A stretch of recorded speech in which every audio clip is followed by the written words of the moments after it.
the year 2009, Scotland faced a water overflow crisis it simply could not resolve. Consequently, authorities executed a plan that appeared utterly irrational. They gathered 11 beavers, creatures absent from the Scottish landscape for more than 400 years, and introduced them to a fading, barren gorge. Infrastructure experts labeled the effort futile. Agricultural workers forecasted the creatures would perish from hunger within several weeks. Yet 11 grew to 50. 50 multiplied into hundreds. Moreover, the resulting information completely transformed how Scotland conceptualizes its waterways. To comprehend the subsequent events, one must grasp a concept known as shifting baseline syndrome. Each new generation receives a natural environment and presumes its current state is the standard. Scottish residents raised during the 1900s believed that rigid, turbulent waterways were perfectly natural. Their descendants took the exact same view. Not a single living soul recalled the original form of these streams, because the very force that sculpted them had vanished 4 centuries prior. 10,000 years in the past, the rivers of Scotland operated very differently than they do in the present era. They were sluggish, meandering, and brimming with vitality. Moisture flowed across thick woodlands, expanding laterally into massive lowlands that soaked up precipitation just like a porous material draws in liquid. Scotland formerly possessed an estimated 330,000 hectares of active marshland. Currently, more than 90% of those areas have disappeared. This past abundance existed because these industrious rodents were ubiquitous. Each barrier they constructed reduced the current, dispersed it laterally, and formed ponds and boggy plains that retained moisture during heavy rains and discharged it gradually throughout dry spells. They were far more than mere inhabitants of the streams. They acted as the primary designers of those aquatic systems. Following this era arrived centuries of ecological decline. Beavers were relentlessly pursued until they vanished from Scotland by the late 1500s, harvested for their coats, their flesh, and a unique waxy substance known as castoreum that was highly valued throughout Europe for medicinal uses and fragrances. By the year 1900, merely about 1,200 beavers remained alive across the whole Eurasian landmass. Within Scotland, they were entirely absent. Consequently, bereft of their presence, the waterways lost their ability to decelerate. Channels became linear and carved further into the earth. They depleted the surrounding terrain instead of enriching it. Inundations grew intensely turbulent, and dry periods became increasingly harsh. Every subsequent era observed those fierce, linear currents and simply believed that was the inherent nature of streams. They possessed no remaining standard of comparison to comprehend the alternative. During the late 1990s, a modest collective of Scottish environmental advocates started posing a rather challenging query. What if the continuous overflowing was not an unavoidable fate? What if 400 years lacking these natural builders had methodically fractured a system that modern technicians armed with cement and metal could never repair? This proposition was quite controversial. When the initial official petition to return the species was presented to the Scottish authorities, it faced immediate denial. It was deemed excessively hazardous, highly theoretical, and fraught with uncertain variables. Agrarian communities actively campaigned in opposition. Estate holders drafted formal complaints. Multiple influential figures across the rural Scottish regions dismissed the initiative as a romantic diversion from practical water control strategies. The ecological defenders submitted a subsequent request. It featured greater depth, expanded statistics, and meticulously crafted reasoning. The process required several years. However, in May of 2008, the Scottish administration authorized an action entirely unprecedented in British historical records. This marked the premier sanctioned return of a mammal species to British territory. The resolution sparked intense debate the very second it became public knowledge. Agricultural coalitions published declarations. Regional publications printed dramatic titles warning of submerged pastures and ruined harvests. A coalition of property stewards in Argyll submitted official protests, contending that unleashing massive barrier-constructing rodents into Scottish aquatic environments was an irresponsible and hasty maneuver. The environmental team proceeded to release the creatures regardless of the pushback. During May of 2009, 11 subjects secured from untamed groups in Telemark, Norway, touched down in Scotland. Following several weeks in isolation, they were freed into Knapdale Forest, located in mid-Argyll, an isolated terrain characterized by linked lochs and densely vegetated streams positioned in the rain-soaked western regions of Scotland. The observational framework established was truly remarkable. Water science specialists representing numerous academic institutions placed tension detectors and current measuring devices across the entire aquatic web. Botanical sectors were charted and labeled. Aquatic life numbers were meticulously tallied. Motion-activated recording lenses powered on during twilight adjacent to all significant channels. An autonomous initiative was structured to operate for 5 continuous years, documenting every single impact generated by these animals. Should the subjects underperform or generate greater detriment than benefit, they were to be systematically withdrawn. Researchers anticipated somewhat mild outcomes: minor water catchments, a slight bump in swamp-dwelling insect varieties. They predicted the sort of sluggish, gradual evolution that typically requires decades to manifest within statistical logs. The reality they encountered proved to be drastically different. Inside of 72 hours post-release, forest guardians discovered the initial blockade lodged firmly amidst alder tree bases, composed of sediment and branches compressed so densely that the river flow had already reduced to a mere trickle.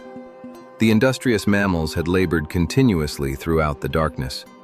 Come dawn, the watercourse possessed a completely altered appearance. This rapidly transformed into a consistent trend. Guardians would show up at daybreak only to discover formations that had completely lacked existence the preceding dusk. With every passing night, the barricades extended outward. With every sunrise, the gorge appeared slightly less familiar than their memories suggested. By the second annual cycle, constricted passages that formerly darted in a direct line toward the loch had morphed into complex mosaics of ponds, boggy plains, and interwoven brooks. Surveyors tallied fresh blockages every springtime, initially observing 3, subsequently 5, and eventually exceeding 12 in total. Certain structures spanned beyond 30 meters in width. The logistical journals carried by the staff became saturated with notes that resembled dispatches from an environmental revolution rather than dry academic documentation. A fresh barrier positioned above the loch perimeter, 24 meters in length, the lateral passage is currently inundated. The resurgence of birch saplings is incredibly robust. Structural experts who had devoted decades to conceptualizing cement deluge protections presently discovered themselves analyzing blueprints composed of soil and timber. However, not all observers were captivated by the spectacle. Over in Tayside, where an unendorsed settlement of the creatures had been discreetly taking root due to unapproved introductions, a number of agrarian workers were absolutely irate. Depressed grazing lands became swamped. Property markers drifted from their original positions.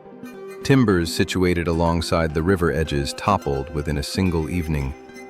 Numerous cultivators reached out to official bodies, insisting upon immediate extraction. One individual recounted rising from sleep to discover a water clearance network his ancestors had preserved across 3 generations was thoroughly congested behind an animal-made obstruction assembled over merely one night. These grievances were by no means illogical.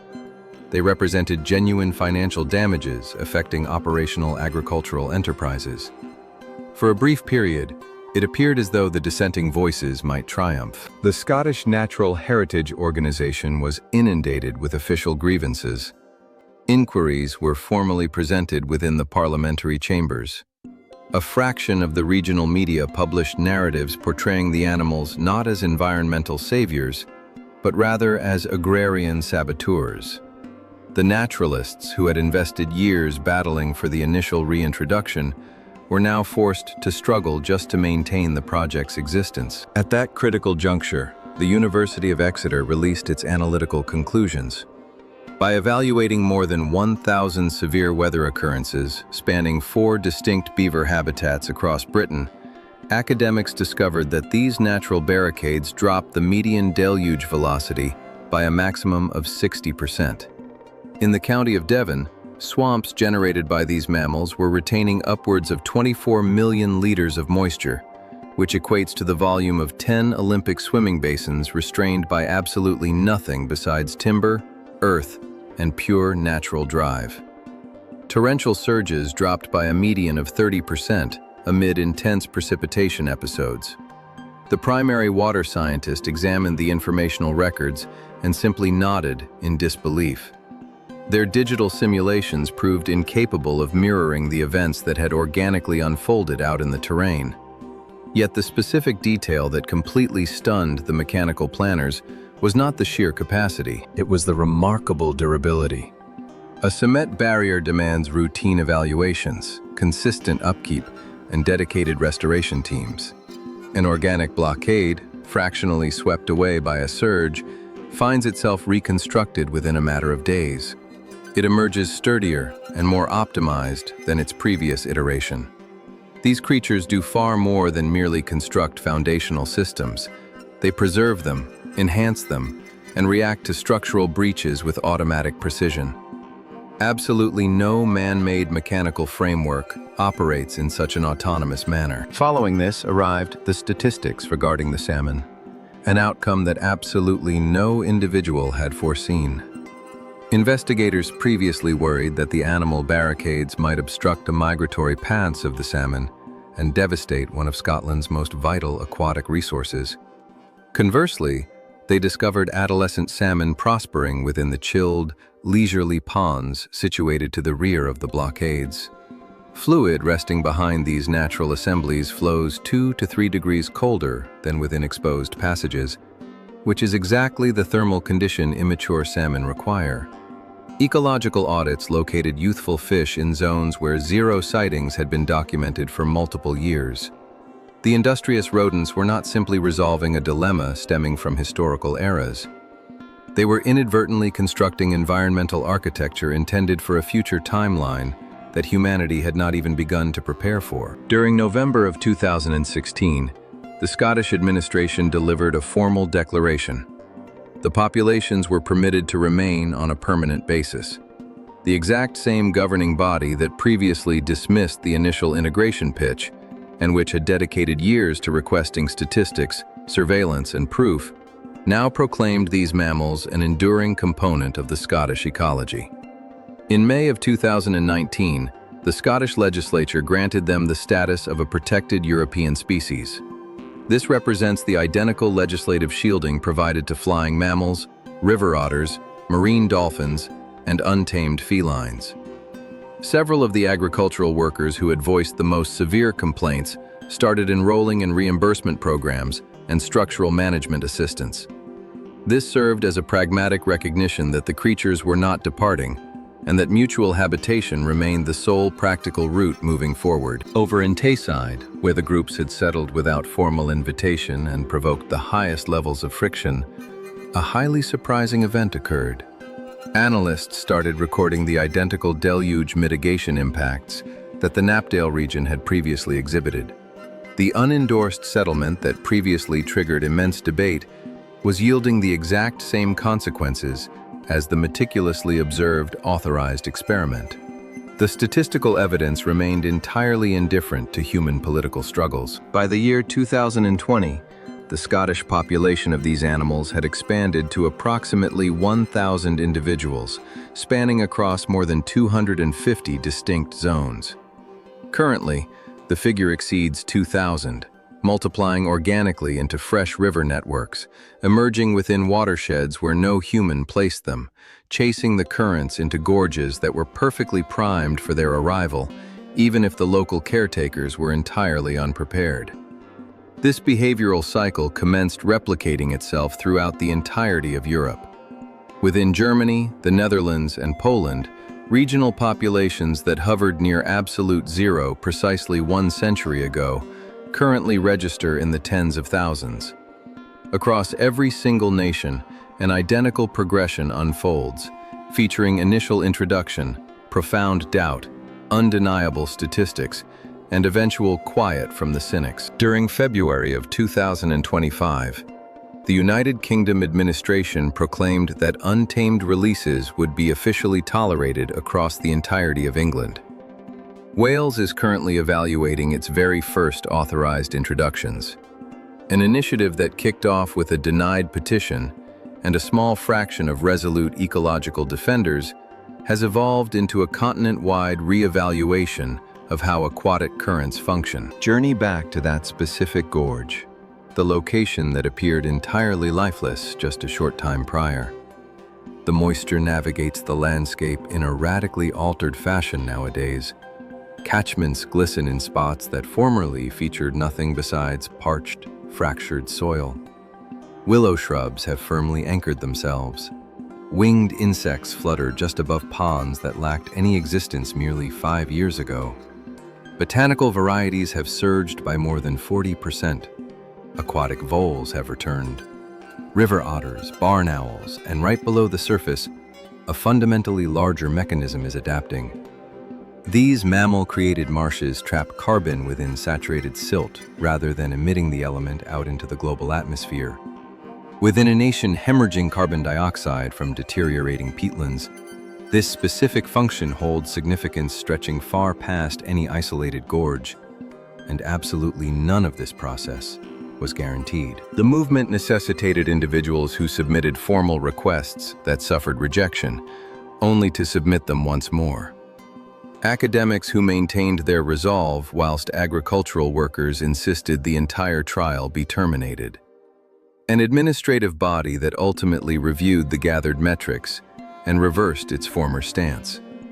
11 resilient creatures, hundreds of extreme meteorological occurrences, and a single definitive deduction that proved completely impossible to debate.